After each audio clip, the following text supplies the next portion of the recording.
ఒంటరిగా వెళ్తున్న మహిళలే టార్గెట్గా దారి దోపిడీలకు పాల్పడుతున్న 6 సభ్యుల ముఠాను అరెస్ట్ చేశారు వరంగల్ పోలీసులు. వాళ్ల నుంచి ఆటో, 3 బైక్లు, 320 గ్రాముల బంగారం స్వాధీనం చేసుకున్నారు.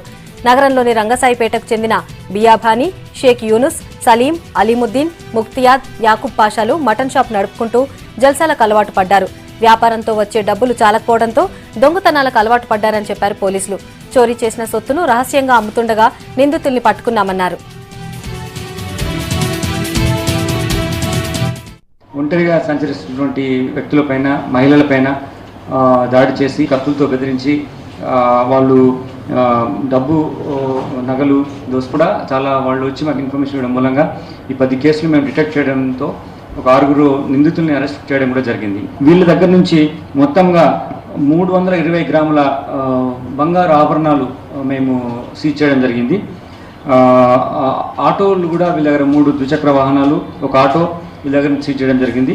ఇది మొత్తం వాల్యూ 13,50,000 రూపాయలు. వీళ్ళకు నేర చరిత్ర కూడా ఉంది. ఇంతకుముందు కూడా వీళ్ళు చైన్ స్నాచింగ్స్లో, రాబరీస్లో, అలానే మర్డర్ ఫర్ గెయిన్ కేసులో కూడా నేరస్తులుగా ఉన్నారు.